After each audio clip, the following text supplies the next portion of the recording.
Hello, everyone. We are live. It is another episode of Get Well with Mel, and all about health and wellness for older adults. And you all, we are on location today. I don't know if you all can hear the music, okay, but we are here at the Refuse, Resist, Rebuild Town Hall for to free DC. Just to give you all a little background about this event, right? It is a community partners for energizing evening that brings non-cooperation into focus as a powerful tool for resistance through shared stories and cross-movement strategy.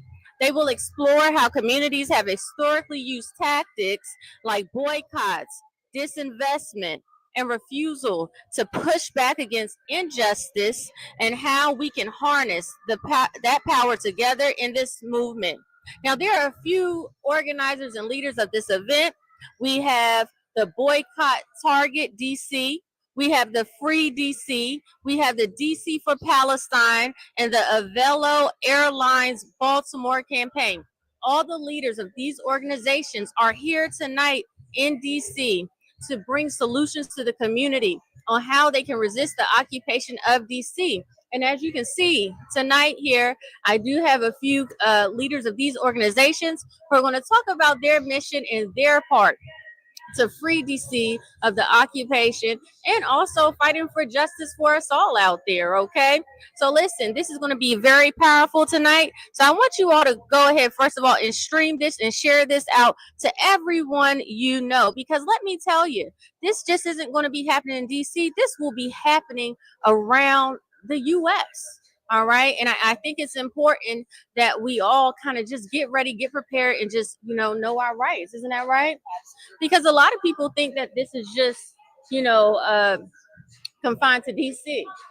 And it's not. It is absolutely not. So anyway, I'm going to go ahead and share this out to my Facebook audience, and then we're going to get started. I'm going to introduce you to my fabulous guests.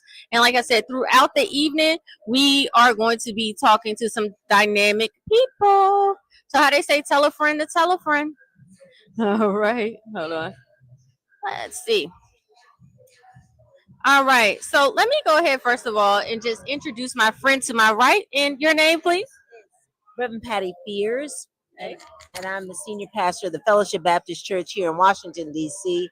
I'm also heading the Boycott Target initiative, and I run the Ward 4 Faith Leaders.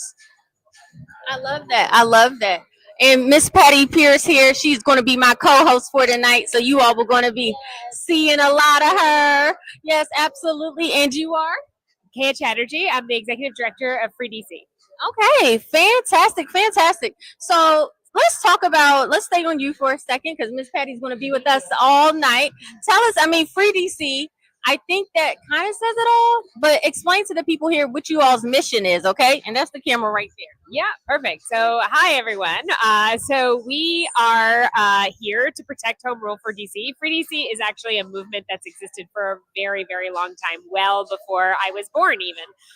Really? So this is a movement that was really started by Miriam Berry and Julius Hobson, and the people who really worked so hard during the civil rights era to work for liberation for the people of DC. And we know that what we got out of that was actually not equal representation for the people of DC, but what we got out of that was limited home rule for the people of DC. So what that means is that we don't control our deployment of our National Guard in DC. We don't control who charges. Folks can probably hear us screaming Free DC already here. Should I keep going? You think okay. I'm going to say it was DC. DC. We're doing a little chant here in the room. So we are one. We are one. We are one. We are one. We are one. We are one. Do you want me to keep going? As you all can hear, the program is starting now in the back. They do have an artist here who is performing. What I'm going to do here, I'm just going to go ahead and turn the camera right now, just to give you all a live shot of some of the action that is going on right now. United we stand. Divided we fall. Divided we fall. Say we are one. We are one. Say we are one. We are one. We shall overcome. We shall overcome. We shall overcome. Say we are one. It's small, but he's in the corner. Say we are one. We are one. We shall overcome. We shall overcome. We shall overcome. Shall overcome. That's what I would like to hear from my city, y'all. Beautiful, beautiful, beautiful, beautiful. How you all feeling out there? Woo! Oh no, DJ Lux, bro, they just gave us all that energy, and I asked how they feeling out there, and all I heard was, you gonna try to get DJ Lux, bro. I said, how y'all feeling out there? That's what I want to hear. That's what I want to hear. Everyone, if you don't know, my name is Ahmad. I am an MC, lyricist, recording artist, songwriter, born and raised from Washington, D.C.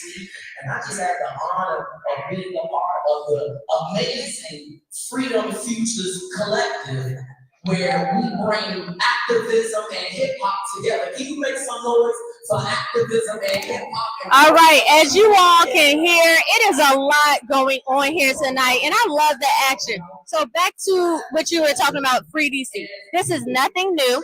Like you said, this has been going on since Mary and Barry, continuing the work, right? And I definitely, would you say this organization was made for a time such as this?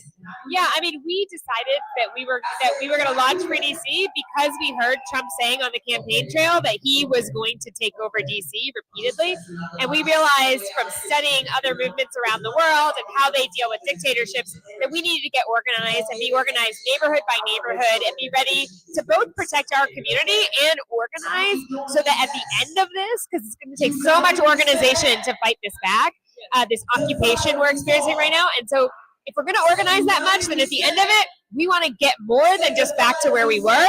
We want to keep on this journey that all of the civil rights activists of the 60s brought forward. We want to keep going on that journey and move forward so we have equal representation in DC. Well, let's talk about this because, again, I am a DC native, right? And this has been going on a long time, okay?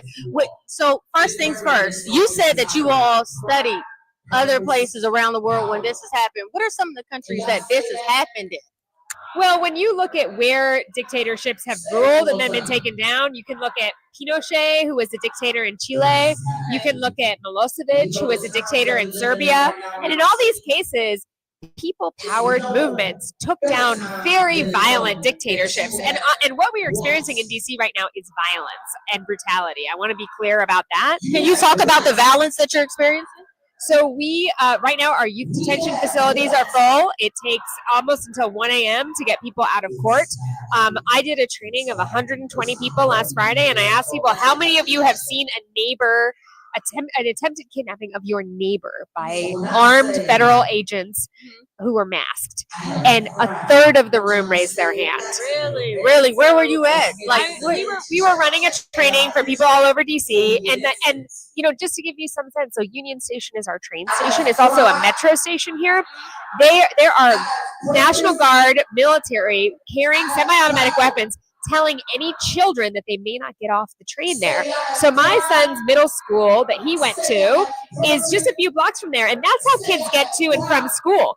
And they're literally telling children, you cannot get off the train here. Get back on the train. And these are military personnel carrying semi-automatic. Why can't they get off the train? Because suddenly they decided that children are not allowed in Union Station. They just decided it yesterday, and nobody knew they were going to do this. They're doing this sometimes with less than 30 minutes of notice to anyone. And so, like, delivery drivers are being, kidnapped, sometimes literally put in chains. Sometimes we've seen bags being put over people's heads. Are you serious? Yeah. Chains, bags? We've seen stop and frisk come back. Like literally, they're touching people's genitals without their consent. When the judges are listening to all these cases, the judges are saying like these are clearly constitutional violations, but there's nothing I can do about it but keep processing people. And so we are having a case where like the courts are jammed up, the detention facilities are all full. And then for immigrants, what we're seeing is they're removing them from DC immediately. Sometimes removing them from the state immediately, and people can't find their relatives. So this is really like a pretty brutal and violent situation that we're facing. Thank you for giving us the other side of this, because when you see the news coverage on this, it is showing how basically all we maybe see a arrest or maybe see a sandwich thrown at a person.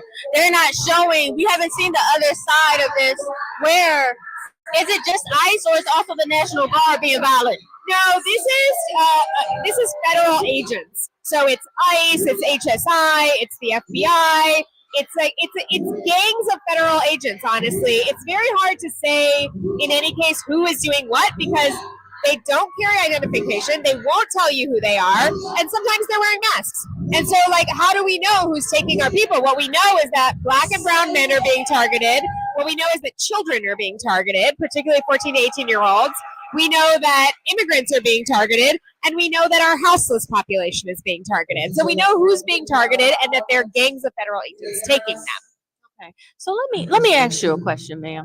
What is the end game, right? What do we do? What do we do? Because from my understanding, the mayor has signed an indefinite order that extends after 30 days for the National Guard to stay in place here in DC. So legislatively, it seems like DC is done. I do know the Attorney General is doing his fight. So, like, what is the recourse of action here? So we have a lot of recourse. So the other thing we've seen in DC, you mentioned the sandwich guy, but we've seen that this guy has become sort of a folk hero in DC. And what we've seen in DC, the other side of the coin, is that we've seen people literally chasing ICE out of the neighborhood. We have seen people jumping in and directing traffic away from illegal checkpoints. We have seen people, videotaping and just shaming these federal agents until they let people go. And so it's working. It's working already. And so the 5 things we ask people to do, number 1 is do not obey in advance. And so don't give up our constitutional rights at all. So if we're not going to use our freedom of speech, then we might as well not have it. So we are asking people to please do not obey in advance, use our rights. So if they ask you a question, don't tell them anything? No, not obeying in advance is different from not obeying a direct order. So not obeying in advance means before anyone even tells you to do anything, you do it out of fear. You curb your behavior out of fear. So, for example, if you are afraid to go to a march or to go to an event because of this military presence, then that's understandable, but it's also obeying in advance. We don't want them to curb our behavior, which relates to the second thing we ask people to do, which is prioritize joy. So joy is the thing that keeps humans human, frankly, through oppression. So song, and we're seeing some of these performances actually right now live in the church. So song and dance and prayer and theater, and these are the things that we want people to prioritize right now, because that brings us collective care, and that will get us through this. That keeps us able to do the next thing. So the third thing we ask people to do is take up space. So this is our hometown, this is our home. They can't have it, and so we need to take up as much space as we can in our home. Block parties, marches, whatever it is you do outside. You want to go have your lunch on a blanket outside in the park, we're going to do those things. We're going to take up space because we have a tactical advantage in that we know our community, and they don't know it because people have come here from other states. And so the fourth thing we tell people to do is show solidarity, because they might not be attacking you right now. Right now, it might be Black and brown men and houseless people and children, but you are next. And I would say that to people around the country too. It might be DC right now, but you are next if we don't stop it here. So we have to show solidarity with anyone. So you think, let me ask you a question.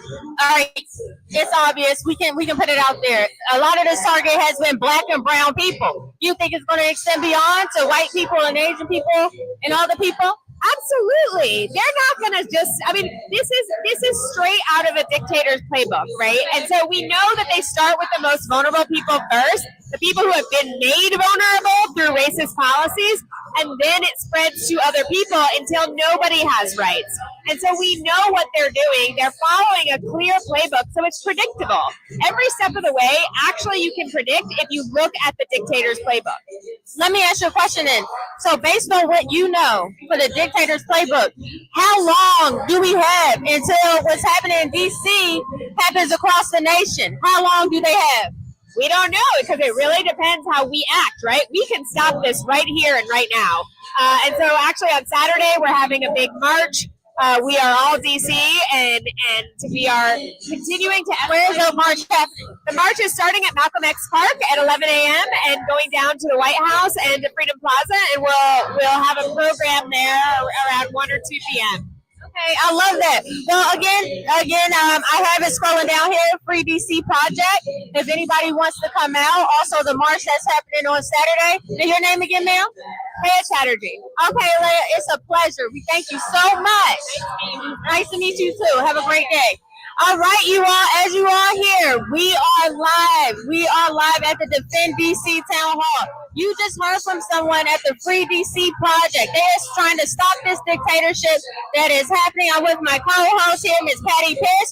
And listen, y'all, we have somebody who's come in the frame. How you doing, my brother? I'm too blessed to be depressed. You blessed. All right, there's the camera right here. Yeah. All right, my brother. And tell the people who you are and what organization you're with. My name is D. Muhammad, and I'm CEO of Crisis Management Unit. And a crisis is the result of the mismanagement, but the way to correct the crisis is management. And what we do, we in the community 24 hours a day. We go in hostile neighborhoods where normally the police don't go, and if they do go, they probably parked on a corner. So we engage with these murderers every day to provide resources. Okay, and so let's talk about this. Since this occupation has taken place, right? What have you seen? Like, what tell us? What are you experiencing, and who are you helping? Well, right now we're dealing with the regular people that we normally deal with, which is the least, last, and the left out in our community. And you cannot take $1.1 billion out of DC budget, and it doesn't hurt those that need that has Medicaid, those that have SNAP programs, those that need mental health as well as jobs. So we still provide resources for those that need those particular resources. So you're okay, because let's talk about that. So those of you all who do not know, the DC budget was cut, and now 25,000 people will be without Medicaid. Isn't that right? That's absolutely right. The key now is we shouldn't rely on police or policy anyway. The regular community have to step in, whether it's local banks, whether it's local stores, whether it's corporations, have to step in now and help the DC residents. Okay, so you're thinking the local stores are going to help the DC residents provide health care for free? Or not healthcare, more so in jobs and things of that nature. Because at the end of the day, there wasn't enough jobs in Washington D.C. anyway before the budget. And that's the beautiful thing about it. We have to provide more jobs in our community, because when you provide more jobs in the community, then naturally the crime go down. Okay, so let's talk about this. I know a big part of what you do is helping the youth. Isn't that right? Yes, absolutely. Okay, now let's just talk about some of the statistics, especially when it comes to crime, that the youth were doing. Okay, so first of all, for those of you all who do not know, what truly triggered this whole DC takeover is when a 19-year-old former Doge worker got assaulted in DC on August 6, 2025 by two 15-year-old suspects. They have been arrested. Okay, the Doge worker, his name was Edward Cortesine, also known as Big Balls.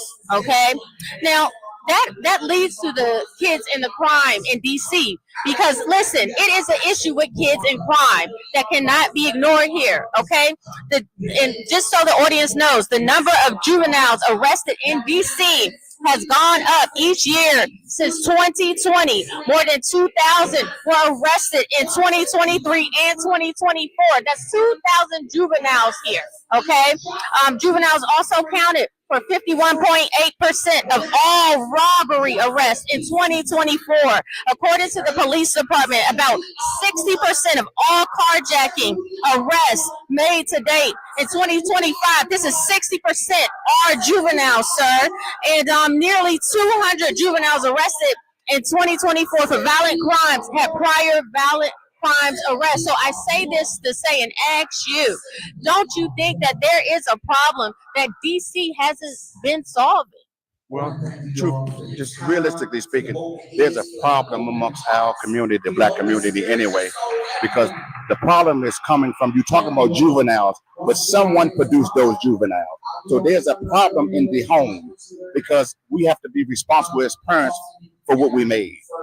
So if the correction has to be corrected, or the problem have to be corrected, it have to be corrected from home. So part of the solution now is we have to learn how, as parents, when we cannot deal with the issues with our children, we either have to find a family member, or as a community, it used to be that you can take your child to someone in the community and that they would help you raise your child. But since that is gone, now, truthfully speaking, the music, the culture amongst our young people, when you're talking about the music and you're talking about the trap music and you're talking about the things of that nature, which is guiding our young people because there was no guidance amongst them. So the music is guiding them. So now what crisis management did 3 years ago, we started to stop the killing in all the high schools because of what you're talking about. Okay. I hear everything you're saying, Yeah. sir. Okay. And I'm looking at this from both sides of the Yeah. coin. And for those of you Okay, for those of you all who are just tuning in, we are live at the Defend DC Town Hall Resist Rebuild movement. Okay, and I'm telling you all. Okay, so these kids, right? Because a lot of this, we've seen it all over the news, right?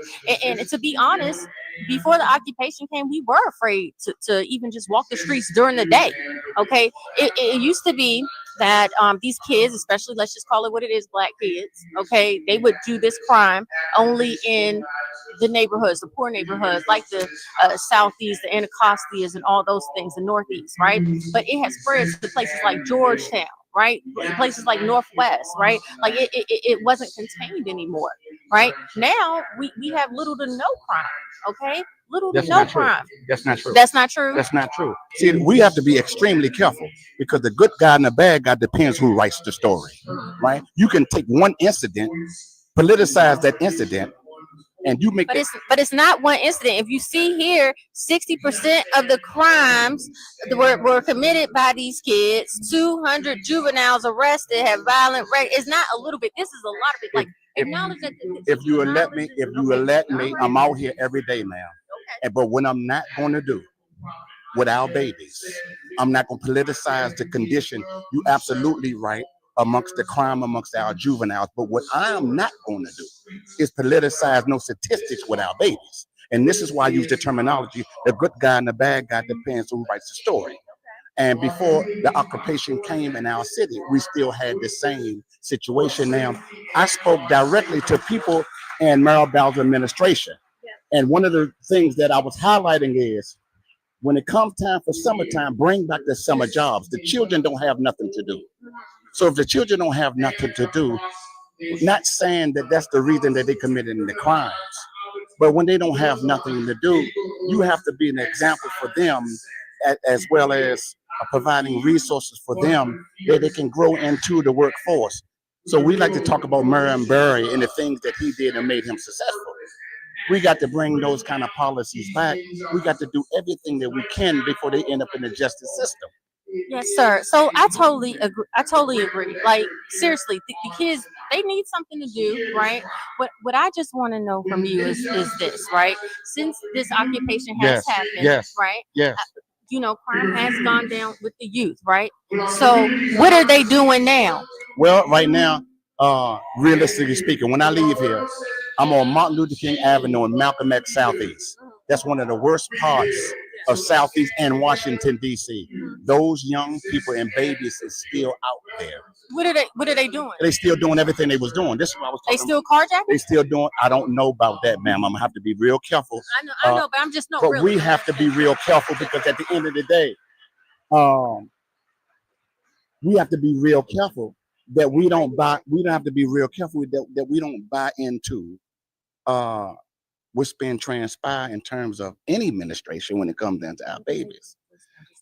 So the point that I'm making is this: I don't know if they're committing crimes or not, but I do know that they are still in the streets, right? That's why I'm talking about the statistics.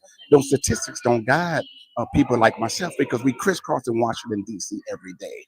And if you notice, during every midterms and every election, the crime go up or the crime go down based on your politics.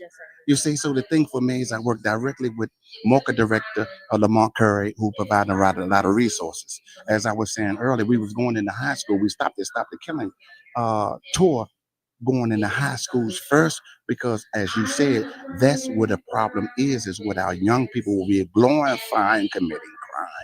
Absolutely. So can I ask you a question? Yes, So both of you all, right? I know you all are both leaders in here. You both are highly involved with the government, the local government, city council. Have either one of you been able to talk to the mayor since this occupation has taken place? The conversations that I haven't directly had with the mayor, but I put the bug in the ear of the people because she and I have an interesting relationship. But we don't know where she is right now. What do you mean you don't know where she is? Talk about that physically or mentally? Just mentally, where she is as far as hearing her people, where she's getting her information from, how she is getting that and doing it to kind of save her own job versus saving the citizens that put her in office. Now, you could look, I mean, if we're going to pull statistics out, we could say that we really weren't that big on having her in here, but now that she's here, I think that some of the things that she's doing is just not in line with what we've asked for. I've been in a number of actions and organization pieces where we have put legislation in that's been voted on by the citizens, and for some reason it managed to get vetoed by the time it gets to her desk. So we need her to listen to her people, and right now what they're saying is you gotta go. Absolutely. So can I ask you a question, right? Because DC, you all, the budget is controlled by the federal government and some things. Do you all feel like the mayor has sold you out, or do you feel like she's doing what she's got to do? She's going to get along to protect the people. I'm gonna say this, and I'm not gonna, under no uncertain terms, gonna put all the weight on the mayor because there's no police or policy is going to correct his condition. That's first and foremost. She's under a lot of pressure. We all know she's under a lot of pressure, and because the pressure that she's under, like Miss Fierce just said, is a lot of dissatisfaction in the city. But once, and like I said earlier, the community has to step in now and just learn how to be in the community again because no one is coming to help. We all that we need, we just have to come together. And the things that we do great, we just have to do it together. Because at the end of the day, you and I know that she's under a lot of pressure. Okay, now I'm not looking, and we shouldn't be looking for any politician to get us out of this situation because the politician didn't get us in it. So that's the beautiful thing about it, not panicking, but at the same time working with one another to make sure the residents in Washington D.C., the least last and the left out, is taken care of. I love that. I love that. So listen, we're gonna close. We're gonna end on that note. Again, I appreciate your time, my brother. And can you just again tell the people your name and where they can join your cause at, sir? Yes, my name is D. Muhammad, and I'm a CEO of Crisis Management Unit. And you can go on CMU.org to get in contact with us, or you can call me at 202-274-0441. And thank you for giving me the opportunity. You're so very welcome, sir. You're so very welcome. All right. Thank you so much, sir. Can you got a few minutes there? Oh, okay. So, go ahead. Yeah, I'm straight up. She sold us out. I don't have any shame in my game with that. All right then. Well, you'll join us, Miss Pierce. You're gonna come back and join us if you can. Miss Pierce. I'm sorry, Miss Pierce, and you are with the Interfaith, with the Interfaith. All right, y'all. We got started here a little. All right, you all. Listen, we are live. We are live, y'all. We are live here at the Defend DC. I hope you all are enjoying this. We are in. We're here at the church, St. Paul's AME Church, here in Washington, D.C. on 14th Street Northwest.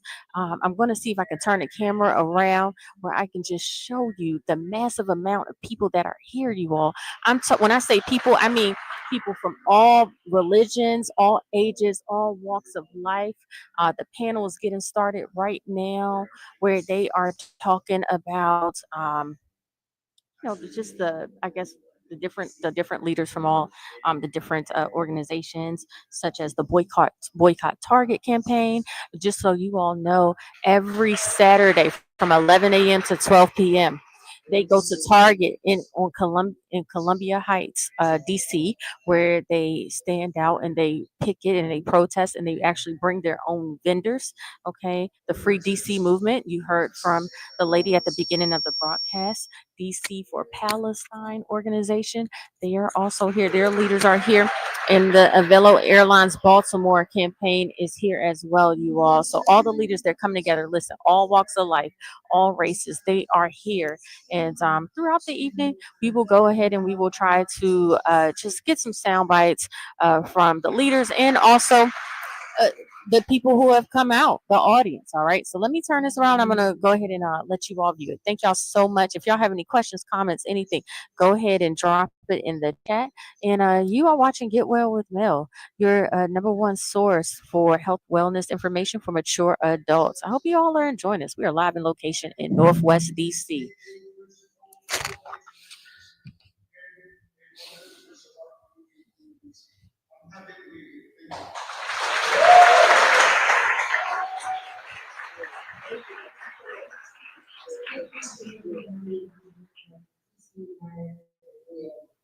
My name is Alicia Spears, and I am trying to figure out which tag that I put on. The boycott Target. Let's notice. Let's do it.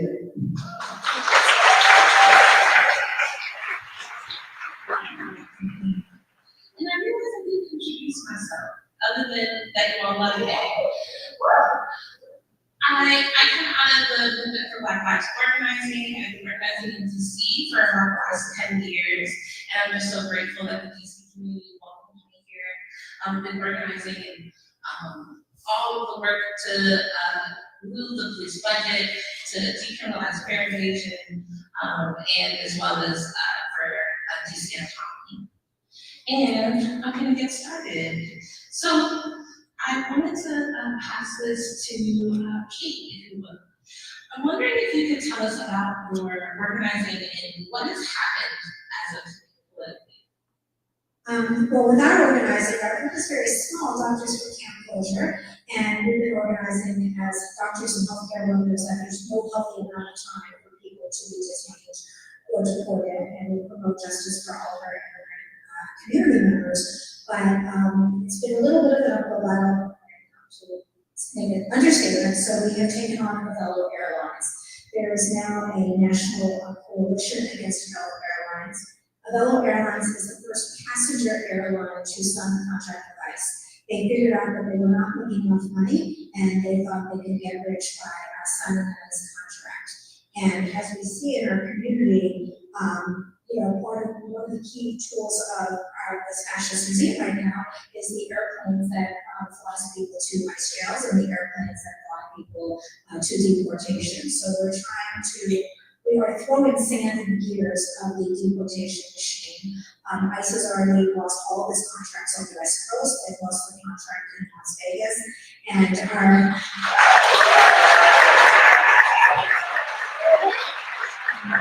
so women can tell you that people are hungry to take action. We have our third protest now, and our numbers keep growing and growing. We've got great news coverage, and we are working to bring out fascism. And I'll hand out petitions for you to sign.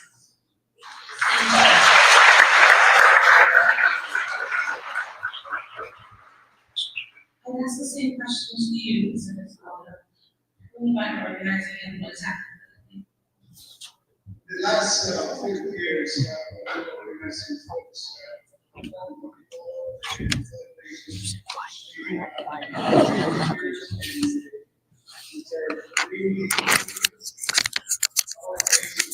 All right, you all. Like I said before, we are live at the Defend DC Town Hall. And with me right now, I have the young man that you heard. What's your name, sir?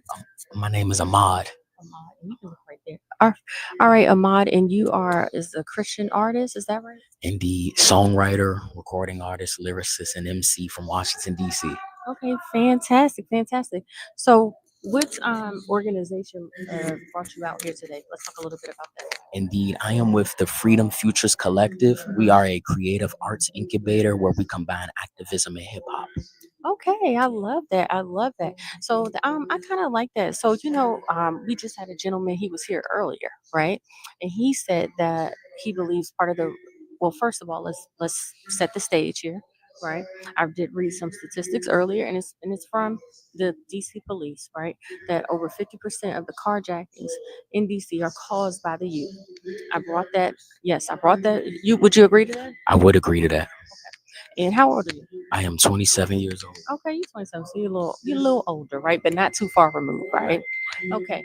So anyway, when I was talking to the gentleman, I brought that fact up, and he said part of the problem he believes is the music, right? Music, hip hop music. Would you agree to that? I would agree to that. So how then, if the hip hop music is the issue, how do you bring activism to it and make it positive? I mean, for me, the thing is, it's already positivity and activism out there. I just feel as though that's not viewed as the cool thing. So I really believe, and I'm not even going to say just myself, but people continuing to push that narrative, other than the obvious narrative that's being pushed. I feel like that's a change. That's something that could give the youth a different alternative. So let me ask you something, Ahmad, right? 27, born and raised here in DC, not that long ago, you were under 18 and youth yourself, right? Why do you think they're committing all these crimes? Why do you think, and I mean, they're not just responsible for the carjackings, but, other crimes as well. And I mean, I'm talking about violent crimes, right?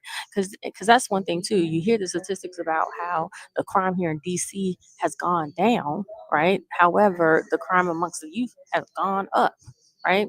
So why do you think that the youth here in DC is becoming the number one, population, right? That is doing these violent crimes, right? They're not just like petty larceny, theft. I mean, a carjacking is a violent crime, right? Why do you think that's happening? That's such a layered question, and I'm gonna do my best to answer it from being someone who's never committed crimes and never will, but being from that community where my peers are the same That's what community. We want it real. Yes. So I feel as though, first off, it's a lack of guidance in our communities, lack of positive role models. And when I say role models, I know that term gets thrown around a lot, but role models aren't perfect, but they're a beacon of light. They're a beacon of hope. So I feel like there's a lack of guidance and a lack of positive role models. That's one reason. I will also say you've not seen that there are other ways than the streets. I feel like a lot of my peers get caught up in the streets because they feel like that's the only way, that's the only means of survival. Because a lot of my peers are striving to survive, and they feel that the streets is a way to survive. Can I ask you a question? So you said striving to survive, right? How does a person survive or get paid, or what do they gain from a carjacking? I agree. So Are they selling the parts? Like, what do they get?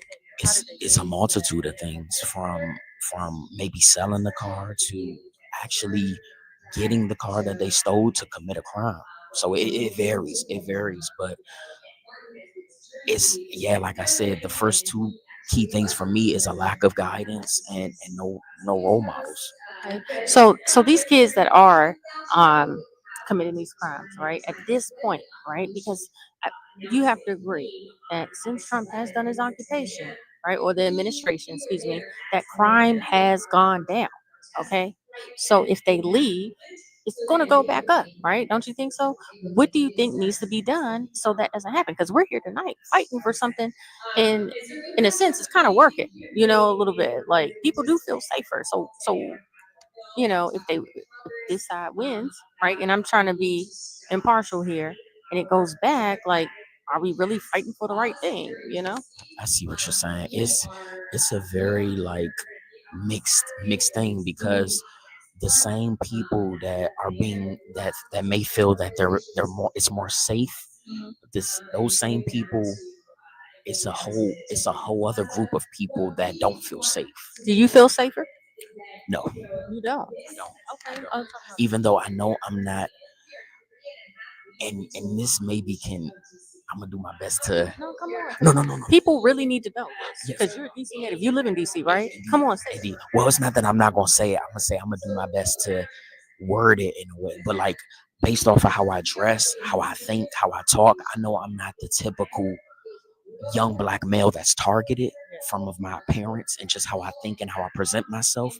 But I still know that that target is still there on my back. But I don't feel safe because I mean, I don't carry guns. I don't have nothing on me. So when I see National Guard in my community, even though I know I'm not the person that they may not target, I still feel a sense of like I have to be on high alert. And mind you, I already have to deal with black on black violence or violence amongst my peers. So that is only something that's been added on to something that I already have to deal with. Okay. Well, listen, I appreciate your thoughts. So let me ask you: have you had any interaction with ICE or any of the National Guards? Have you had any interaction? I haven't had any interactions personally. I have witnessed a few instances where I'm walking in my community, Where's your community? Southeast Washington, D.C., and I'm walking past the National Guards. What will be the word? I'm not gonna say detaining, but harassing. I'm gonna say They harassing. were harassing people. Talk about what did you see them doing? So telling them to get off the corner, telling them, and mind you, these people aren't doing anything. These people they're not bothering anybody. They're really just standing on the corner, But once again, it's a viewed misconception. Yeah, because when you see people standing on the corner, right? It's already negative stigma. never the sickness. They don't have a job, right? The stigma, they don't have a job. Number two is you think automatically they're selling drugs, right? So Which is it's a fair it's a fair thing to think, but at the same time it doesn't apply to every black male that's standing on the corner. I don't stand on the corner, but I know peers that have full-time jobs and that aren't in the streets, but that may just be hanging with their friends on the corner. The corner is where we congregate a lot of times, even though I don't congregate, but the corner is where you may find some young black males congregating and talking, even though there's no malicious intent or no negative intention behind them being on the corner. they're just hanging out. They're just hanging out on the corner. Okay. So those males are being targeted. So let me ask you a question, Ahmad. So okay, so they told him to get off the corner. Yes. How were they harassing? Physically, now I've seen, Really? really, Okay, I've let's seen talk about I've seen instances. I didn't. So when I was walking down the street, they didn't actually put anyone in the car, but they were like physically not manhandling them. They were physically like striving to move them along and get them off the corner. And I've also more of like you could say pushing, but not like a strong shove. Just more of like, all right, come on, buddy. Like, my apologies. Yeah, but just like telling them to shoot. Like this might sound weird, but like when you're shooing a bug, like just like they're like, come on, get off the corner. Okay. So somebody asks, is that harassing to tell them to shoot along? Would you consider that harassing? I do. You do? Especially if they're in that community, that's their community. They're in that they call that place home, and they're in that place every day, and be told to move from a particular space in your community where you are at every day. Like that's their. I'm not gonna say that's the norm. Can I ask you a question? Mhm. Where do you see this going next? To be honest, I really feel like it's already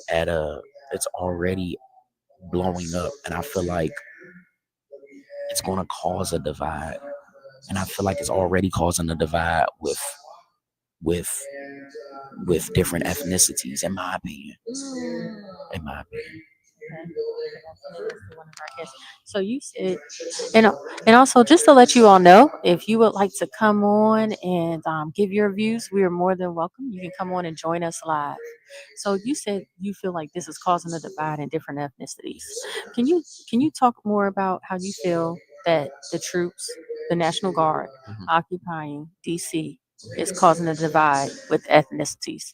I feel like racial tension is at an all-time high right now because of this. Racial tension of who? Racial tension between black and whites. Why do you feel like that? I feel like that. Oh, I didn't mean to cut you off, but I feel like, not even I feel like that, but I know that that's the case because though we have African Americans that are in the police department, the MPD, the Metropolitan Police Department, but that doesn't apply when it comes to the National Guards.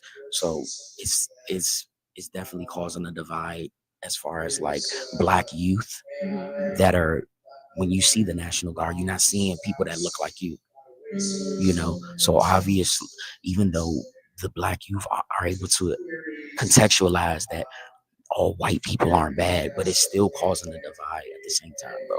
So when you say the divide, is it so because these National Guards that are coming in, a lot of them are white, right? Policing black people.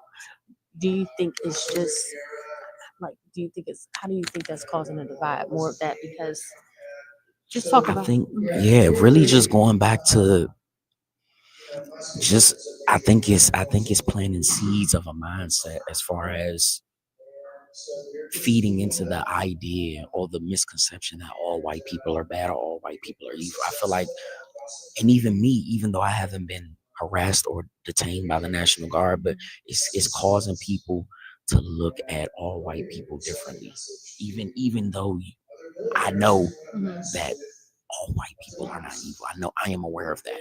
But I feel like due to the circumstances of this situation, it's allowing black people to look around at their surroundings. Yeah. Interesting. And I so just to give some context to this, right? You all who may not be familiar with the dynamic of DC, also called Chocolate City, right? Where and I think it's still the majority black, right? Is that I don't know. We'll check the statistics, but very due to gentrification, right, happening everywhere. But as far as the racial dynamics before, I could say that we all got along in that sense, right? It's a pretty diverse, a pretty diverse, we kind of all respect each other here, right? We kind of all it's one in DC. So, and I always used to tell people, I never really experienced racism before I left DC.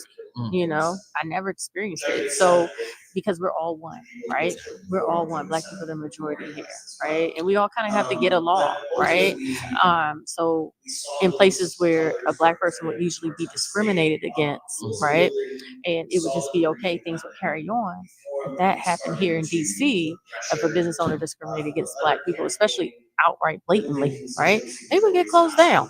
Something would be done about it, right? It wouldn't just be swept under the rug because of just the dynamic here, right? So do you think that is changing, or do you think maybe the black people here are kind of getting what the rest of the African Americans are experiencing around the U.S.? I feel like, yes. So first off, historically we are known as the Chocolate City, but I feel like DC is an assortment of chocolates right now. Like I don't think it's just us. I really believe it's a melting pot, and that's a beautiful thing. But at the same time, I feel as though the cultural essence of DC for sure is Chocolate City. But I feel like due to gentrification and other underlying factors, DC isn't viewed in the same light as it once was. I feel like when it comes to that, it has a black presence and community for sure, but it's different. I feel like, and I feel like with this happening regarding with the National Guard, it's only showing that. Yeah. Good. Well, I appreciate your thoughts. So one of the ladies who were here with the Defend DC, right? she kind of alluded to the fact that what's happening in DC is going to be happening in the rest of the US, and that it's going to spread from black and brown people because this is a dictatorship playbook, according to her, right? Do you, and so with that said, she talked about how it won't just be black and brown people that will be targeted, right? It will spread to other races, white people, Indians, because it's just about the oppression of the people. So hearing that eventually this is going to spread beyond black and brown people, what is going on, like they won't be targeted anymore. What are your thoughts on that? That's crazy. That's my immediate thought. I mean, because at the end of the day, from my performance and what you just stated, we are one, and I operate in that, and I believe that, and I know that. At the same time, though, I do feel, even though I haven't been harassed by, like I said, by National Guard or detained, I still feel like this, what's happening and what's been being enforced is targeted specifically for black and brown people. So you sharing with me that it'll expand beyond that. It's disheartening, but it's also, I don't know. I'm not gonna say I want to wait and see, but it's, Yeah, I feel like it's an agenda. Yeah, it is it's an agenda. So yeah, so when you talk about a dictatorship, it's not just about white, black, or anything like this. It's about the people, right? It's not just about a group of people. It's about all the people controlling their thinking, having them under your rule. Because that's what she alleges that is going on. It's just a dictatorship. So it's not just going to affect black and brown people. They start and then it expands. Yeah. And I know for some like minorities, you can't imagine that happening, right? And I think maybe that same thinking, right, kind of desensitized black people because at first when ICE was coming out, we kind of thought it was just the Hispanic people, right, that they were taking. But no, it's not just the Hispanic people that they are taking. As you see now, they are taking black people too, right? They start off with the most vulnerable and then it expands. Yeah. Something to think about too. So it's not just going to stop with us. And that's why tonight you see people who are not just black, but white people, all races coming together, because they know that this can expand. It's just not a black, it's just not a black and brown problem. Yeah, it's an everyone problem.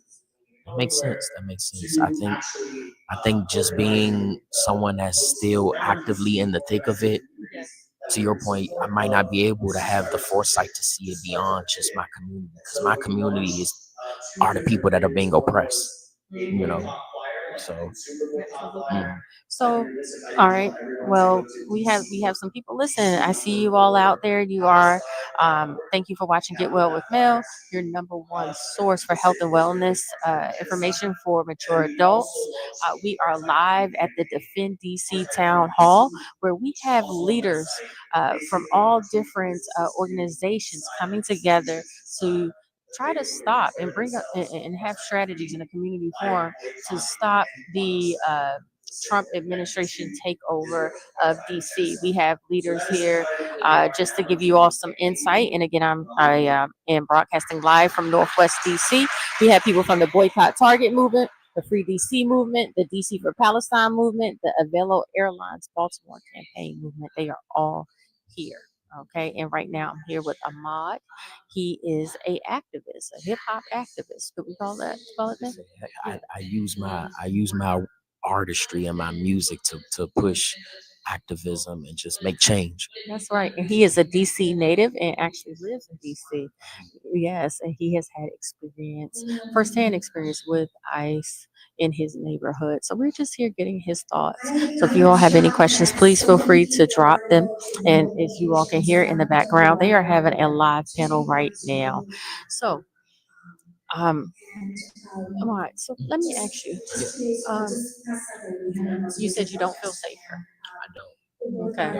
You don't feel safe. Even if I'm aware that they are racially profiling a specific archetype of a black male based off of how I dress and how I present myself, I still don't feel safe.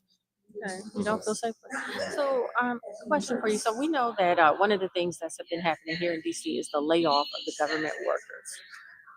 Yes. Um, for you being a DC native, have you seen any effects of that happening?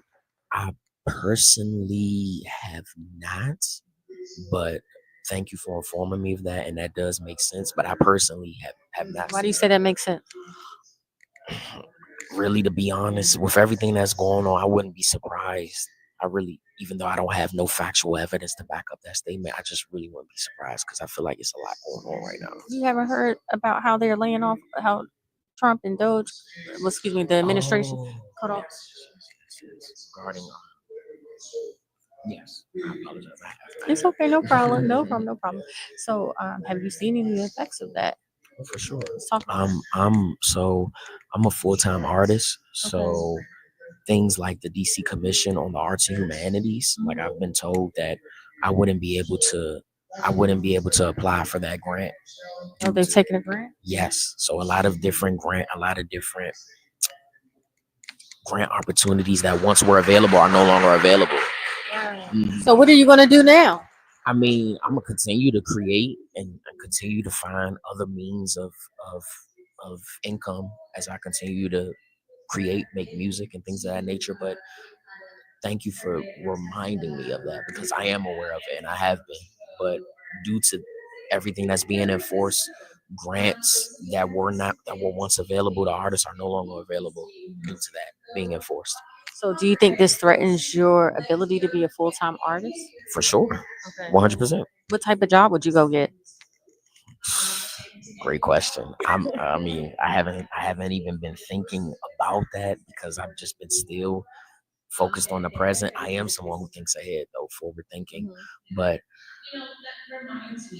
I have options. I'm gonna just say that I have options. All right, last question before we wrap this up, Ahmad. Being a DC native again, you're here day in, day out, right? And I love this conversation that we're having because guess what? You know, you whatever happens here tonight, whatever they do, whatever the administration chooses to do, you're affected. Do you think that this resistance that they're leading, this organizing that they're doing, do you think it's even effective, or do you think this is a waste of time? No, this is definitely effective. I believe for me, and I said this when I was performing, just seeing all of these different walks of life here together, pushing a common cause, that's definitely effective because it shows, I think it's going to show my community and it's going to show other communities that we have to come together. We have to come together. Are any of your neighbors here tonight? Anybody from your community here tonight? Other than what is it called? Other than representatives from the Freedom Futures Collective, no. But I'm confident there are some people here from Southeast or Northeast or my neck of the woods. How do you plan to get? Because you're 27, okay? You're not, you know, a teenager anymore. What do you plan to do to get your peers out? Ooh, I'm gonna just say that this is a early. I guess I'm gonna drop the exclusive on here. All right, we love an exclusive. Okay, get well with Mel exclusive. Get well with Mel exclusive. So, like I said, I'm a part of the Freedom Futures Collective, and we combine activism and hip hop. So, another member who's a part of the collective, who's also a hip hop artist like myself, him and I are working on a Free DC record. And I find it interesting that no one has yet created one. But I believe that that's divine or synchronicity, as I like to say. I think that's God. So we're working on a record right now. We're going to do a music video. We're going to bring out the city. We're going to bring out the communities of all different ethnicities. And we're going to come together through art, through music. That's how I can contribute because I'm not a politician, but I know how I can contribute to this cause. I love that. I love that. Well, thank you so much, Ahmad. It has been a pleasure. It's been a pleasure. How can people get in touch with you? So if you like what you've heard, anything I've stated, you can follow me on my Instagram at Ahmad A.M__AD. Thank you, Ahmad. Thank you, Ahmad. Listen, you all, we appreciate y'all tuning in. Just in case you're just tuning in, I am here at the Defend DC Town Hall, live in Northwest DC. We are at John Wesley AME Zion Church on 14th Street, DC. And I just got finished talking with Ahmad. He is a hip hop activist and also a DC native and currently living in DC. So we're right now they're having a community panel, you all, where they have different heads of organization, such as the Boycott Target chapter for here in DC, the Free DC movement, the DC for Palestine movement, the Velo Airlines Baltimore campaign to boycott the airline as well, you all.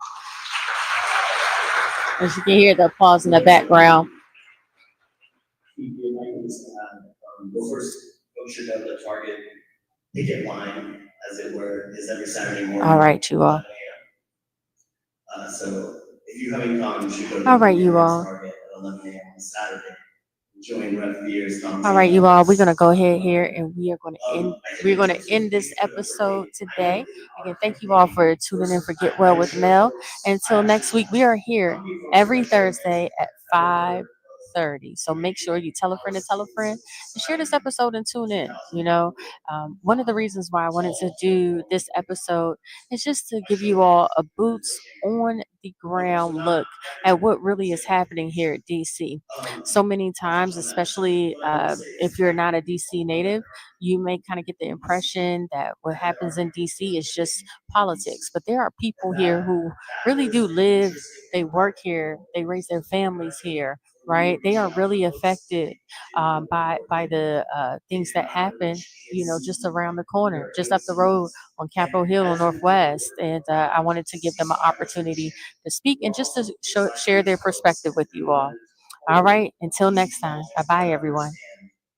Both where they live and also how people are being